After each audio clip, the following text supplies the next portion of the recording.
This is Hidden Killers Week in Review. A look back at the most prolific stories of the week. You're listening to the Hidden Killers podcast with Tony Brueski. Featuring attorney, guest, and former felony prosecutor Eric Faddis. Well, Bryan Kohberger apparently has an alibi. Well, at least we think he does, or he tried to throw one out there a while ago, and the judge said, that's not really an alibi, just saying you were out driving alone and nobody knows where you were and nobody can account for it. So, okay, we are going to come back with an alibi. And they did. And the answer is he was out driving alone and he likes to hike and run at night and see the moon and stars. And we are going to also have a cell phone tower and radio frequency expert, which I find interesting, the radio frequency expert, to partially corroborate the account.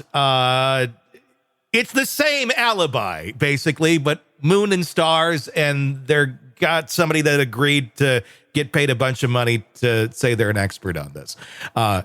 Never mind the fact that there already is cell phone triangulation data pointing him to the house, and his phone was off in the time all this was going on. Eric Faddis, a defense attorney, joining me to discuss the alibi. What the hell is going on here?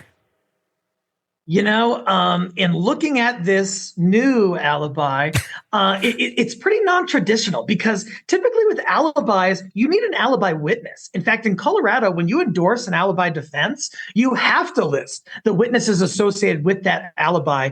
And it's in the vast majority of circumstances, it's not just the defendant. It's someone they were with. It's a store worker. If they visited a Walgreens who would say, hey, yeah, I saw that dude in here.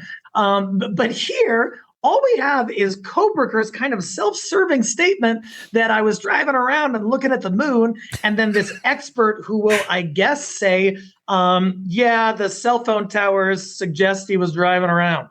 It's just a bit hollow when put under a microscope. Well, and how, with his cell phone being off during the specific times of the murders, what's that cell phone tower guy going to even bring to the table if there's nothing to read off of the data because the data is not being inputted at that moment in time?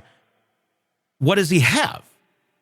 It's not even evidence. It's like the absence of evidence. Yes. And if I'm the prosecutor, I am grilling that defense cell phone expert on the fact that, you know, when you turn off your cell phone, you can't track a person's location. And you've worked in the court system a lot of times, haven't you? And you're aware that sometimes a defendant will turn off their cell phone so their whereabouts can't be tracked. And that's so it can hide kind of their actions, right? And so I think they could be setting themselves up for a not so fun time at trial.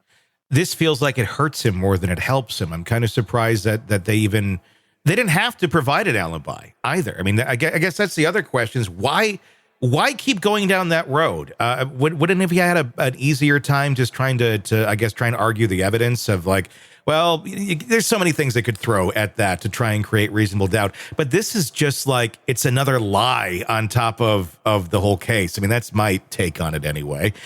Why even do the alibi defense when you have that weak of an alibi? It seems like I agree that they took it a little too far. You know, even without the alibi, the defense attorney can argue to the jury that, hey, there's not enough evidence placing my guy at the scene. No, you know, there's no eyewitness who identifies him, that kind of thing. You can go down the road of this wasn't my dude without injecting this alibi that might be problematic for the defense. Is it? I mean, how are they? Every state is different, obviously, and what they'll accept for an alibi defense. But how can that be a defense when there is no one there to truly give an alibi? I mean, that's the problem with this.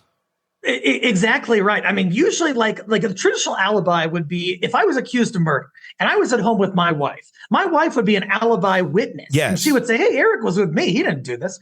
And Kohberger has no such witness. And so how is he even going to get this evidence in front of the jury? The only way that's coming to mind presently is for him to testify that he was out doing this. The defense attorney can't just get up there and out of whole cloth fabricate some story that their client was driving around. That has to be supported by some kind of evidence through a witness. And I just don't think they have it. Well, and another aspect of it too, and I'm sure be presented in trial. I mean, just kind of his personality, what we've already known about that, it just the antisocialness of his personality, the way that he's turned off so many people in so many ways.